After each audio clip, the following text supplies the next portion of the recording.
और ज़ेलेंस्की ने एक बार फिर वही गलती कर दी जिसको लेकर पुतिन ने उन्हें चेतावनी दी थी। ज़ेलेंस्की ने रूस के कब्जे वाले डोनेस्क में क्लस्टर बॉम्ब से बहुत बड़ा हमला कर दिया। अटैक के बाद पुतिन बहुत गुस्से में है। पुतिन अब जिस तरह का बदला लेने वाले हैं उसके बारे में सोचकर पूरे यूक्रेन में दहशत है।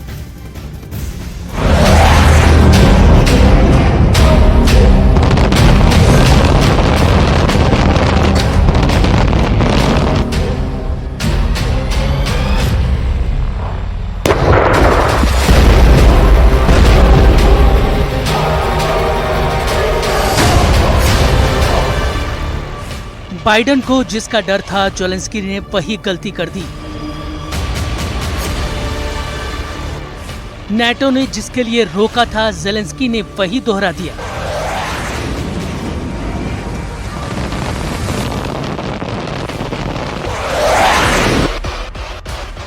पूरी दुनिया जिसे लेकर घबराई थी, ज़ेलेंस्की ने वही कदम उठा लिया।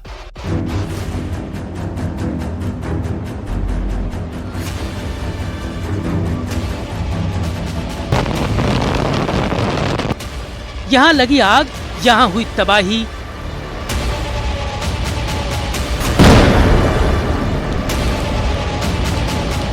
यहां हुई बमबारी का सबसे बड़ा खलनायक ज़ेलेंस्की को बताया जा रहा है।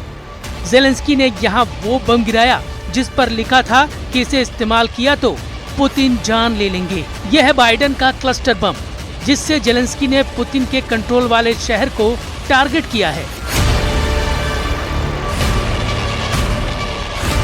ये बम जहां जहां गिरा, सब कुछ खत्म हो गया। पुतिन का सब्र भी अब टूट गया है। पुतिन ने जिसको लेकर चेतावनी दी, ज़ेलेंस्की ने वही कर दिया। पुतिन के अल्टीमेटम के बावजूद ज़ेलेंस्की ने रूस की धरती पर क्लस्टर बम से कहर बरपा दिया।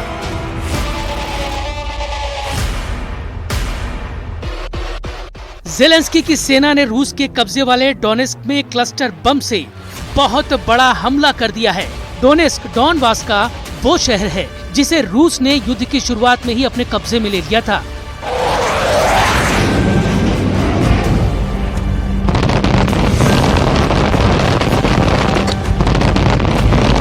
किसी भी युद्ध का ये नियम होता है कि सेना रिहायशी इलाकों को निशाना नहीं बनाती, नागरिकों पर हमले नहीं करती।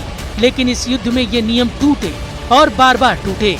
कभी रूस ने तो कभी यूक्रेन की सेना ने रिहायशी इलाकों पर गोले दागे, ड्रोन से हमले किए। लेकिन इस बार ज़ेलेंस्की ने बहुत ही खतरनाक कदम उठा लिया। ज़ेलेंस्की की सेना ने डोनेस्क में एक यूनिवर्सिटी पर क्लस्टर बम से हमला कर दिया।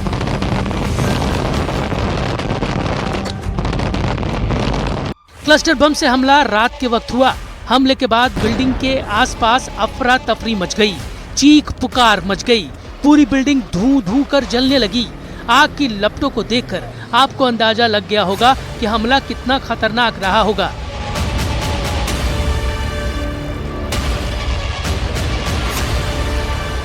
रूस के कब्जे वाले डोनेस्क के मेयर का आरोप है कि यूक्रेन की तरफ से क्लस्टर बम से हमला किया गया। आग पर काबू पाने के लिए 100 से ज्यादा फायर फाइटर्स को घंटों मशक्कत करनी पड़ी। रात के अंधेरे के बाद अब दिन के उजाले की तस्वीर और डराने वाली है। इस अटैक के बाद यूनिवर्सिटी की बिल्डिंग पूरी तरह से मलबे में तब्दील हो गई। आग इतनी भीषण थी कि कई दिन तक उस पर पूरी तरह से काबू नहीं पाया जा सका। क्लस्टर बम ने कुछ नहीं छोड़ा। अटैक के बाद सब कुछ तबाह हो गया।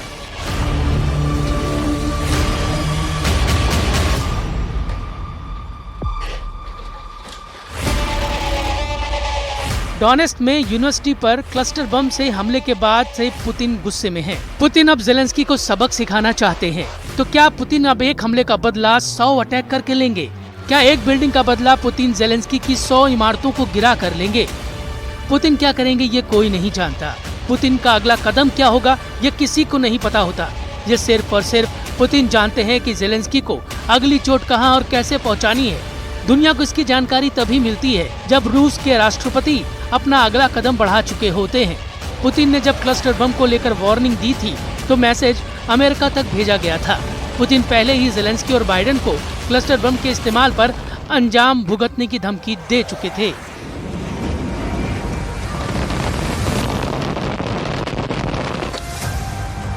Думаю, к этому так и надо относиться. Делают они это не от хорошей жизни, а потому что у них дефицит боеприпасов вообще.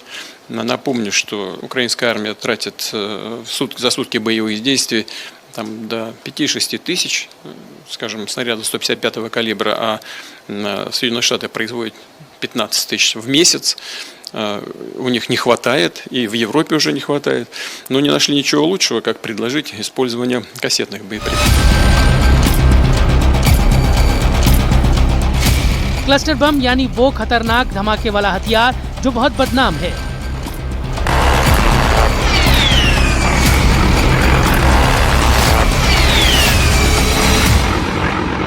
आधी दुनिया इससे नफरत करती है, लेकिन अब वही क्लस्टर बम ज़ेलेंस्की की मजबूरी बन गया है।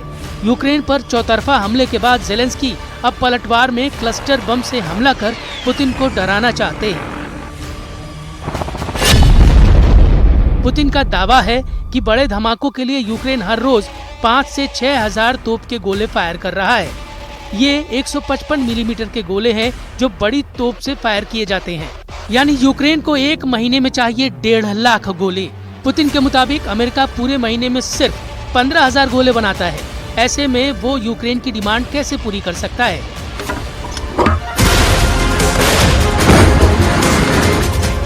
ये M777 जैसी तोप से फायर किए जाने वाले गोले हैं और बाइडेन को पता है कि इतने गोले न अमेरिका के पास हैं न यूरोप के पास, इसलिए वो ज़ेलेंस्की को क्लस्टर बम देकर तबाही वाली डिमांड पूरी करना चाहते हैं और डोनेस्क में हुआ ये हमला उसी का नतीजा है। लेकिन इसका अंजाम क्या होगा ये फिलहाल तो पुतिन के अलावा कोई नहीं जानता और ये बात पुतिन पहले ही बता चुके हैं कि अगर उनकी जमीन पर क्लस्टर बम से हमला हुआ तो वो क्या करेंगे। Достаточный запас различного рода кассетных боеприпасов. Различного рода. Мы до сих пор этого не делали, не применяли, и у нас не было такой необходимости. Несмотря на известную нехватку в определенный период времени, и у нас тоже боеприпасов, но... आखिर क्यों क्लस्टर बम इतना खतरनाक माना जाता है और किन देशों ने इस पर बैन लगा रखा है? सबसे पहले ये वीडियो देखिए। क्लस्टर बम ऐसे लॉन्च होता है। ये एक ऐसा बम होता है जिसके अंदर सैकड़ों छोटे छोटे बम होते हैं। ये अपने टारगेट के ऊपर एक निश्चित ऊंचाई पर खुल जाता है और उसमें से फिर लॉन्च होते हैं सैकड़ों मौत बरसाने वाले बम जो क्लस्टर की तरह अपने टारगेट पर टूट पड़ते हैं। इनमें से कई बम फटते हैं तो कई बिना फटे जमीन पर रह जाते हैं और यही वजह है कि युद्ध खत्म होने के बाद ये लावारिस बम आम लोगों की जिंदगी के लिए खतरा बन जाते हैं। इसलिए दुनिया में क्लस्टर बम के खिलाफ एक आम राय है। हालांकि जो अमेरिका क्लस्टर बम का विरोधी है वही अब यूक्रेन को ये बम सप्लाई कर रहा है।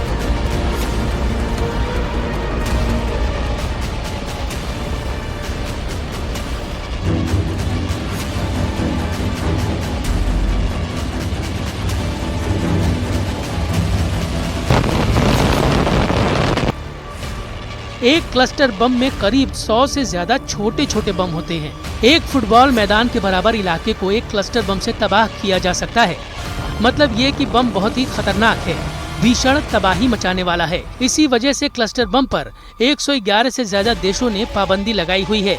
इनमें अमेरिका भी है। युद्ध में सपोर्ट कर रहे कई नेटो देश भी हैं। जब से बाइडेन ने ज़ेलेंस्की को क्लस्टर बम का तोहफा भेजा है उसके बाद रूस के तेवर देखने वाले हैं। पुतिन ने भी अपना क्लस्टर बम वाला गोदाम दुनिया को दिखा दिया है।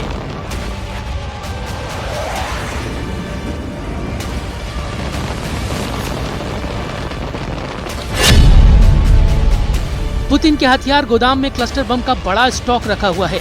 ये बात पुतिन ने बताई है कि उनका क्लस्टर बम अमेरिका से भेजे गए क्लस्टर बम से ज्यादा खतरनाक है। पुतिन के गोदाम में एक नहीं 10 तरह के क्लस्टर बम हैं। पुतिन का क्लस्टर बम ऐसी मौत देता है जिसे देखकर रूस के दुश्मनों की रूह कांप जाएगी।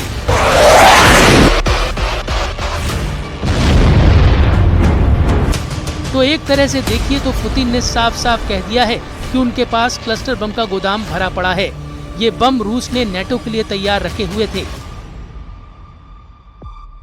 लेकिन ज़ेलेंस्की के क्लस्टर बम वाले हमले के बाद अब पुतिन इस गोदाम का दरवाजा खोलने पर मजबूर हो गए हैं और इसके टारगेट पर है ज़ेलेंस्की का अपना घर, वो शहर जहां ज़ेलेंस्की की सेना अटैकिंग मोड पर है और जिन मोर्चों पर जाकर ज़ेलेंस्की अपने सैनिकों का लगातार हौसला अफजाई कर रहे हैं।